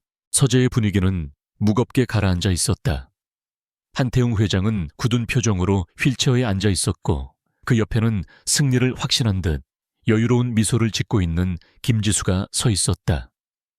박 여사는 여전히 차가운 눈으로 서연을 감시했다. 서연은 그들의 중앙에 서서 마치 피고인처럼 모두의 시선을 한 몸에 받았다. 그녀는 심호흡을 한 번 한 뒤 침착하게 입을 열었다. 저는 결백합니다. 그리고 지금부터 제가 왜 결백한지, 그리고 진짜 범인이 누구인지를 증명해 보이겠습니다. 그녀는 먼저 USB에 대한 의문을 제기했다. 그날 자신의 가방이 놓여있던 위치와 그 주변에 김지수가 있었다는 사실을 논리적으로 설명했다. 지수는 당황하며 우연의 일치일 뿐이라고 반박했지만 서연의 주장은 하드린에게 합리적인 의심을 심어주기에 충분했다. 이어서 그녀는 문자 메시지에 대해 언급하며 자신의 휴대폰을 당장 제출해 포렌식 분석을 의뢰하자고 당당하게 요구했다. 또한 그 대포폰의 개통 기록을 추적하면 진짜 주인이 누구인지 금방 드러날 것이라고 덧붙였다. 김지수의 얼굴에서 점차 미소가 사라지기 시작했다. 서연의 방역이 예상보다 훨씬 체계적이고 날카로웠기 때문이다. 서연은 마지막으로 송금 내역에 대해 이야기했다. 그 돈의 출처를 진순그룹의 감사팀을 통해 역추적한다면 결국 그 끝에 누가 서 있는지 알게 되겠죠. 김지수 씨 과연 그 결과를 감당할 자신이 있으신가요? 그녀의 시선이 비수처럼 지수에게 꽂혔다. 지수는 애써 태어난 척하며 소리쳤다. 말도 안 되는 소리, 네가 범인이라는 증거는 차고 넘치는데 어디서 말도 안 되는 궤변을 늘어놓는 거야. 그녀의 목소리는 미세하게 떨리고 있었다. 서연은 바로 그 순간을 기다렸다. 그녀는 이 모든 논리적인 반박만으로는 부족하다는 것을 알고 있었다. 범인이 스스로 자신의 덫에 걸려들게 만들 결정적인 한 방이 필요했다. 서연은 갑자기 한태웅 회장을 향해 고개를 돌리며 말했다. 회장님, 제가 한 가지 기억나는 것이 있습니다. 그 보고서는 분명 회장님 책상 위, 그것도 가장 오른쪽 서랍 안에 들어있지 않았습니까? 제가 그날 서재를 청소하면서 분명히 보았습니다. 그 말에 한 회장은 잠시 서연을 쳐다보다가 이내 그녀의 의도를 파악하고는 무겁게 고개를 끄덕였다. 그래, 그랬던 것 같구나. 그 순간 김지수가 조급하게 끼어들었다. 맞아요. 바로 그 서랍이에요. 제가 똑똑히 봤어요. 강서연이 그 서랍을 열고 문서를 꺼내는 것을. 그녀는 자신의 주장에 힘을 싣기 위해 회장의 말을 확신에 찬 목소리로 되풀이했다. 서연은 지수의 그 말을 기다렸다는 듯 차가운 미소를 지으며 말했다. 이상하네요. 제가 기억하기로는 그 보고서는 서랍 안이 아니라 책상 위 투명 파일 홀더에 꽂혀 있었는데요. 회장님께서 어제 저녁 식사 직전까지 보고 계셨잖아요. 서재 안의 모든 시선이 서연과 지수에게로 향했다. 서연의 말은 사실이었다. 그녀는 매일 서재를 정리했기 때문에 모든 물건의 위치를 정확하게 기억하고 있었다. 반면 지수는 문서를 훔치는 데만 급급했지 그 문서가 원래 어디에 있었는지 정확히 알지 못했다. 그녀는 서연이 파놓은 함정에 제 발로 걸어 들어온 것이었다. 한태웅 회장이 서연의 거짓 질문에 동조해준 것은 이 모든 상황을 꿰뚫어보고 서연에게 기회를 준 것이었다. 김지수의 얼굴이 새하얗게 질렸다. 그녀는 자신이 무슨 말을 했는지 깨닫고는 다급하게 변명하려 했다. 아니, 그게 아니라 내가 잠시 착각을... 하지만 이미 늦었다. 그녀의 실수는 자신이 범인이라는 것을 스스로 자백한 꼴이 되고 말았다. 박 여사조차 경악한 표정으로 지수를 쳐다보았다. 그동안의 모든 오해가 풀리고 진실이 드러나는 순간이었다. 서연은 마지막 일격을 가했다. 자신이 직접 훔치지 않았다면 그 문서가 원래 어디에 있었는지 그렇게 정확하게 착각할 수는 없겠죠. 김지수 씨, 이제 그만 인정하시죠. 이 모든 것은 당신이 꾸민 짓이라는 것을. 더 이상의 변명은 통하지 않았다. 김지수는 결국 무너져 내렸다. 그녀는 이성을 잃고 서연에게 악을 쓰며 달려들려 했지만 고용인들에게 저지당했다. 그녀의 발악은 자신의 죄를 더욱 명백하게 만들 뿐이었다. 지금까지 모든 상황을 침묵 속에서 지켜보던 한태웅 회장이 마침내 입을 열었다. 그의 목소리는 강철처럼 차갑고 분노로 가득 차 있었다. 김지수, 나는 너를 친손녀처럼 아꼈다. 그런데 감히 내 집에서 내 사람을 상대로 이런 더럽고 추악한 짓을 벌여. 그는 박 여사에게 소리쳤다. 당장 저 아이를 이 집에서 끌어내. 그리고 김 이사에게 연락해서 오늘 이후로 진순그룹과 그 어떤 거래도 없을 것이라고 똑똑히 전하게. 김지수는 절망적인 비명을 지르며 고용인들에게 끌려나갔다. 그녀의 야망과 질투심이 결국 그녀 자신을 파멸로 이끈 것이었다. 소란이 끝나고 서재에는 다시 정적이 찾아왔다. 서연은 묵묵히 서 있었다. 그녀는 이겼다. 하지만 승리의 기쁨보다는 길고 힘든 싸움을 끝낸 자의 깊은 피로감이 몰려왔다. 그때 한태웅 회장이 그녀를 불렀다. 서연아. 그가 처음으로 그녀의 이름을 다정하게 불렀다. 서연이 고개를 들자 그의 눈빛에는 이전의 냉정함 대신 따뜻한 인정과 깊은 신뢰가 담겨 있었다.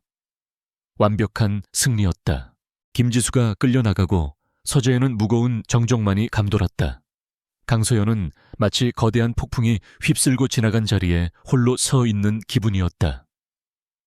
길고 길었던 싸움이 끝났다는 안도감과 동시에 앞으로 닥쳐올 미지의 상황에 대한 막연한 불안감이 그녀를 감쌌다.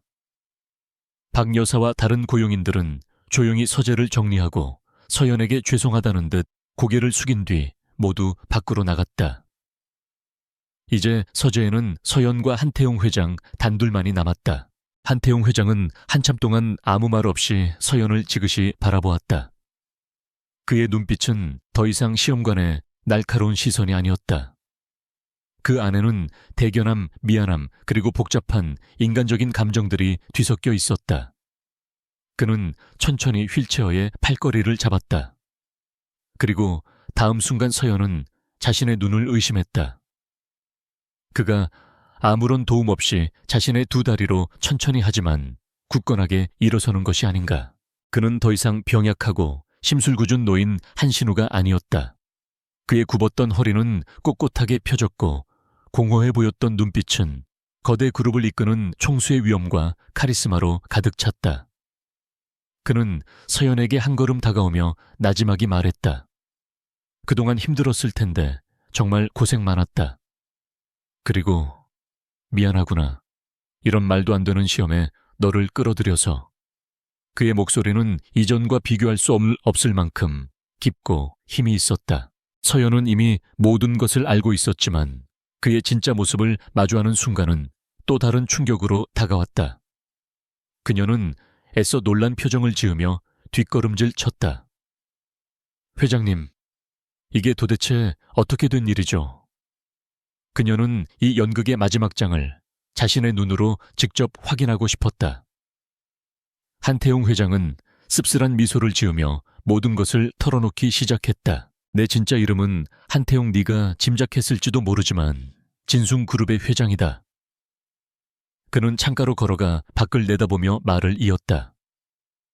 평생을 부와 권력의 중심에서 살다 보니 내 주변에는 진심을 가진 사람이 없더구나. 모두들 내 돈과 지위를 보고 접근할 뿐이었지. 그런 환경 속에서 내 아들 민준이는 사람을 믿지 못하는 냉소적인 아이로 자라났다. 그의 목소리에는 아버지로서의 깊은 고뇌와 안타까움이 묻어 있었다.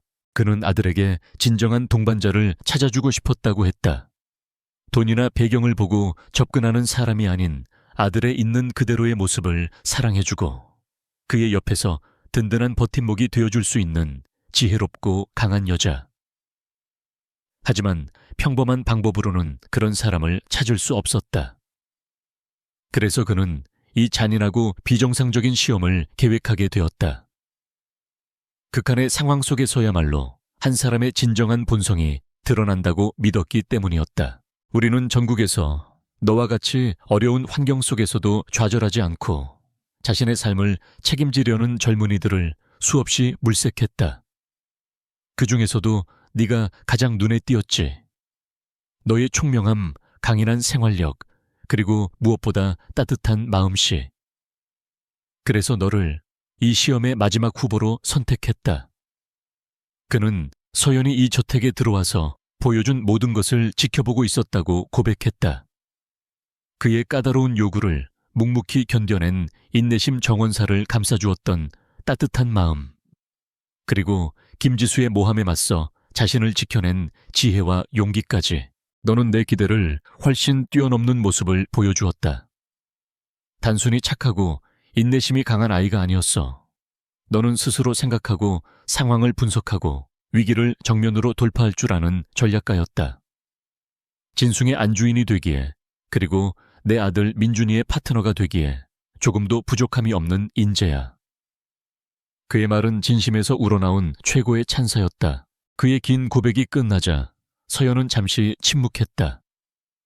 이제 그녀도 자신의 패를 보여줄 시간이었다. 그녀는 더 이상 놀란 척 연기하지 않고 차분한 목소리로 말했다.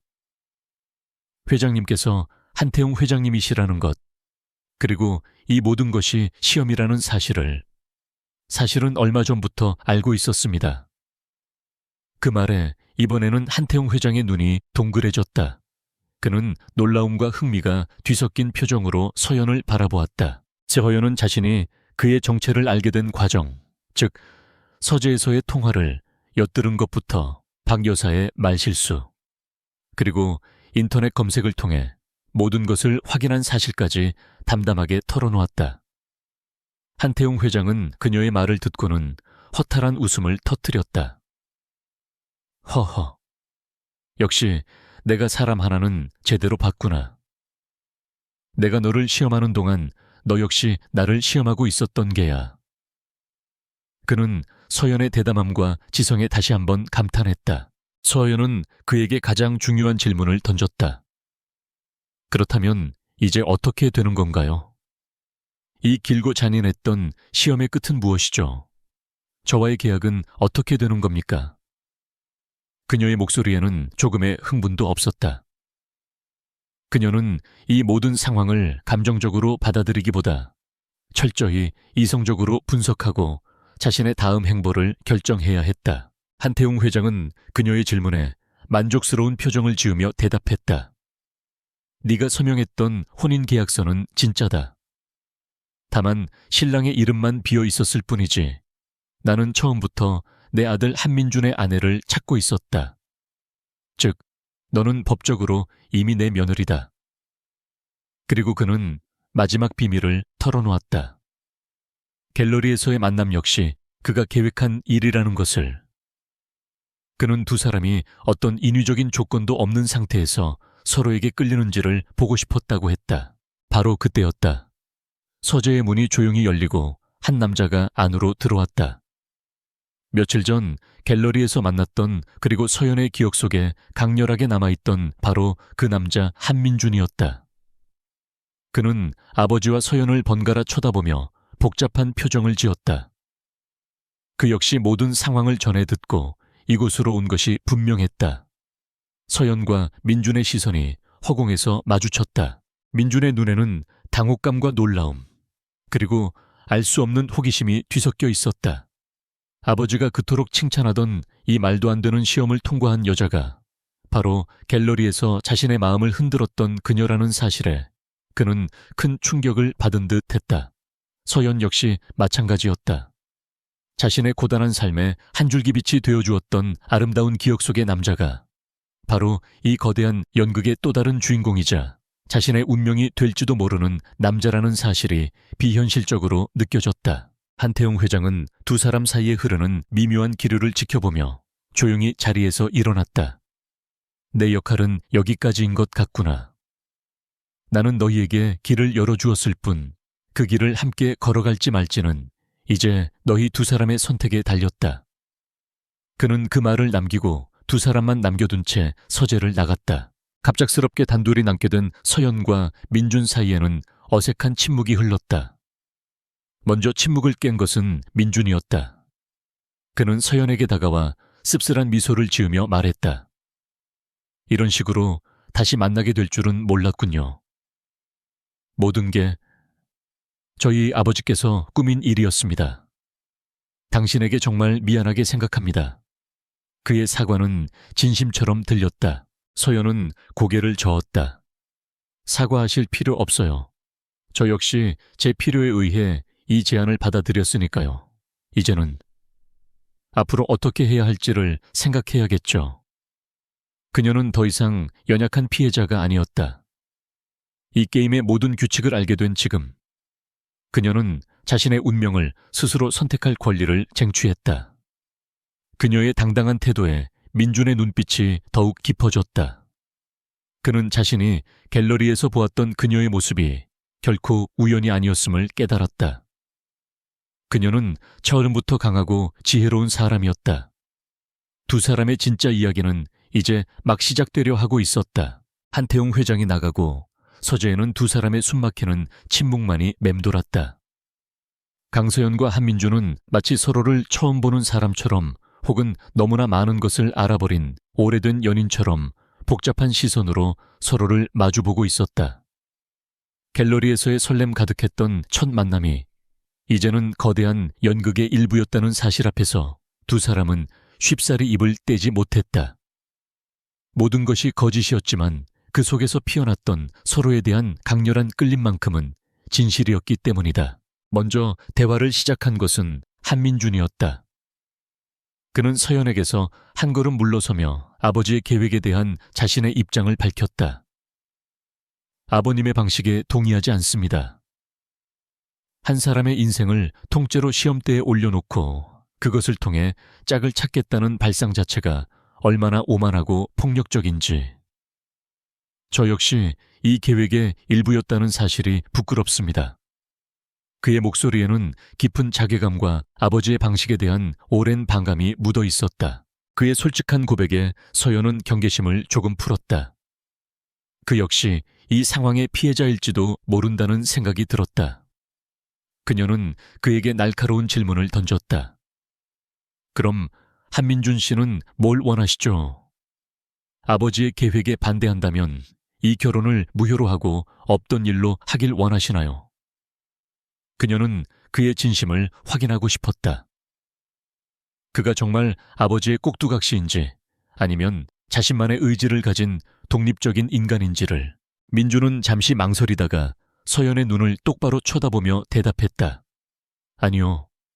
방식은 틀렸지만 결과적으로 저는 아버님 덕분에 당신이라는 사람을 만나게 됐으니까요. 갤러리에서 나눴던 대화, 당신의 눈빛, 그 모든 것이 제게는 거짓이 아니었습니다. 그래서 저는 이 만남을, 이 관계를 이대로 끝내고 싶지 않습니다. 그의 고백은 담백했지만 그 안에 담긴 진심의 무게는 결코 가볍지 않았다. 그의 진심 어린 말에 서연의 마음이 흔들렸다. 그녀 역시 그와의 만남을 소중한 기억으로 간직하고 있었다. 하지만 이 모든 것이 거대한 속임수 위에서 시작되었다는 사실이 그녀를 망설이게 만들었다. 그녀는 자신의 가장 큰 불안감을 털어놓았다. 우리의 시작은 진실이 아니었어요. 이런 관계가 과연 건강하게 지속될 수 있을까요? 저는 평생 누군가의 시험 결과를 증명하며 살고 싶지는 않아요. 진숭그룹의 며느리라는 트로피가 될 생각도 없고요. 그녀의 단호한 말에 민주는 고개를 끄덕였다. 그는 그녀의 불안을 충분히 이해했다. 당신 말이 맞습니다. 그러니 아버님의 계획은 이제 잊어버립시다. 그건 구시대적인 방식일 뿐이니까요. 이제부터는 당신과 나, 우리 두 사람의 방식으로 새로운 관계를 시작하는 건 어떻겠습니까? 그가 뜻밖의 제안을 했다. 법적으로는 이미 부부지만 그 형식에 얽매이지 말고 처음부터 서로를 알아가는 시간을 갖자는 것이었다. 그는 서연에게 동등한 파트너가 되어달라고 제안했다. 단순히 진숭그룹의 안주인으로 머무는 것이 아니라 그녀의 능력을 회사에서 마음껏 펼쳐보라는 것이었다. 그는 서연이 가지고 있는 날카로운 분석력과 전략적 사고가 진숭의 새로운 활력을 불어넣어 줄 것이라고 믿었다. 함께 일하고 함께 고민하고 함께 싸우면서 서로에 대한 신뢰와 애정을 쌓아가자고 했다. 그것이 그가 생각하는 진정한 파트너의 의미였다. 민준의 제안은 서연의 마음을 움직였다. 그것은 그녀가 원했던 것이었다. 누군가에게 종속되는 관계가 아니라 자신의 정체성과 능력을 존중받는 동등한 관계. 그녀는 이 남자가 자신을 단순한 아내가 아닌 인생의 동반자로 생각하고 있다는 것을 느낄 수 있었다. 하지만 여전히 마음 한구석에는 의심이 남아 있었다. 이 모든 것이 자신을 붙잡아두기 위한 또 다른 고도의 전략은 아닐까. 그녀의 망설임을 읽은 민주는 자신의 가장 깊은 속내를 드러내 보였다. 그는 자신이 살아온 삶에 대해 이야기했다. 진숭그룹의 후계자라는 무게, 진심 없이 다가오는 사람들, 그리고 그 속에서 느껴야 했던 지독한 외로움. 그는 언제나 자신을 있는 그대로 봐줄 수 있는 사람을 갈망해왔다.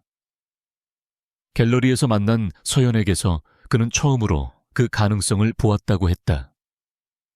그녀는 그의 배경이나 재력이 아닌 그의 생각과 영혼을 들여다봐 주었기 때문이다. 그의 고백은 서연의 마지막 망설임을 무너뜨렸다. 그녀는 그의 눈빛에서 자신과 같은 종류의 고독을 보았다. 거대한 저택에 홀로 갇혀있던 자신과 화려한 세상 속에서 홀로 섬처럼 존재했던 그. 두 사람은 서로 다른 방식으로 외로운 싸움을 해왔던 것이다. 그녀는 그와 함께라면 이 차가운 세상을 조금은 더 따뜻하게 살아갈 수 있을지도 모른다는 희망을 품게 되었다. 서연은 마침내 결정을 내렸다. 그녀는 민준의 손을 잡는 대신 그에게 손을 내밀어 악수를 청했다. 좋아요. 당신의 제안을 받아들이겠어요. 남편과 아내가 되기 전에 먼저 최고의 비즈니스 파트너가 되어보죠. 서로의 능력을 증명하고 신뢰를 쌓고 그 과정 속에서 우리가 정말 서로에게 필요한 사람인지 확인해봐요. 그녀의 목소리에는 새로운 시작에 대한 기대와 자신감이 넘쳤다. 민주는 그녀의 손을 힘껏 맞잡았다. 그녀의 당당하고 주체적인 모습에 그는 다시 한번 반했다. 이것이 바로 그가 원했던 파트너의 모습이었다. 아버지의 낡은 시험은 끝났다. 끝났다. 이제는 강서연과 한민준 두 사람의 이름으로 쓰는 새로운 시험이 시작될 터였다. 그 시험에는 정해진 답도 채점관도 없었다. 오직 두 사람이 함께 만들어 나갈 과정과 결과만이 존재할 뿐이었다. 그날 이후 강서연의 삶은 180도 달라졌다. 그녀는 더 이상 저택에 갇힌 이름뿐인 아내가 아니었다. 그녀는 한태웅 회장에게 자신의 가족들이 지은 빚을 진숭그룹에 입사하여 자신의 능력으로 갚겠다고 선언했다. 한 회장은 그녀의 당돌한 제안에 처음에는 놀랐지만 이내 흔쾌히 허락했다. 그는 며느리가 아니라 진숭의 미래를 이끌어갈 또 한 명의 인재를 얻었다는 사실에 더욱 만족했다. 서연은 진숭그룹의 전략기획팀 신입사원으로 첫 출근을 했다. 수많은 엘리트 사원들 사이에서 그녀는 회장 며느리라는 꼬리표 대신 오직 자신의 실력으로 승부했다. 그녀는 저택에서 한 회장과 씨름하며 쌓았던 지식과 경험을 바탕으로 놀라운 업무 능력을 보여주었다. 그녀의 날카로운 보고서와 혁신적인 아이디어는 팀에 새로운 바람을 일으켰고 동료들은 점차 그녀의 실력을 인정하기 시작했다. 민주는 CEO로서 그리고 파트너로서 그녀의 성장을 묵묵히 지켜보며 지원했다. 그는 그녀에게 어떤 특혜도 주지 않았다. 대신 그는 가장 까다로운 상사가 되어 그녀의 보고서를 냉정하게 평가하고 그녀를 더욱 단련시켰다. 두 사람은 회사에서는 치열하게 토론하고 경쟁하는 동료였지만 퇴근 후에는 함께 저녁을 먹고 서로의 고충을 들어주는 유일한 친구가 되었다. 그렇게 두 사람은 일과 사랑의 경계에서 아슬아슬한 줄타기를 하며 서로에게 더욱 깊이 빠져들고 있었다. 시간은 강물처럼 흘러 강서연이 진숭그룹에 입사한 지 1년이라는 세월이 지났다. 그녀는 더 이상 회장 며느리라는 수식어가 필요 없는 전략기획팀의 핵심 인재 강서연으로 완벽하게 자리매김했다. 그녀의 이름 앞에는 언제나 최연소 팀장이라는 빛나는 타이틀이 따라붙었다. 그녀의 등장은 보수적이고 남성 중심적이던 진숭그룹의 신선하고 강력한 변화의 바람을 몰고 왔다. 그녀의 능력이 가장 빛을 발했던 것은 진숭그룹이 창사 이래 최대의 위기에 직면했을 때였다. 해외의 신생 IT 기업이 진숭의 핵심 사업인 반도체 시장을 위협하는 혁신적인 기술을 들고 나왔고, 이로 인해 진숭의 주가는 연일 폭락하고 있었다.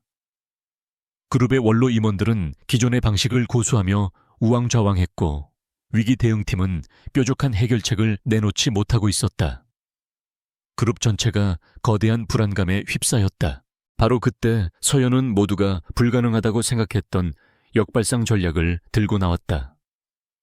그녀는 위기 상황을 오히려 기회로 삼아 막대한 자금을 투자해 그 신생 기업을 적대적으로 인수합병해야 한다고 주장했다. 모두가 진숭의 기술을 방어하는 데만 급급할 때 그녀는 과감하게 상대의 심장을 노리는 공격적인 전략을 제시한 것이다.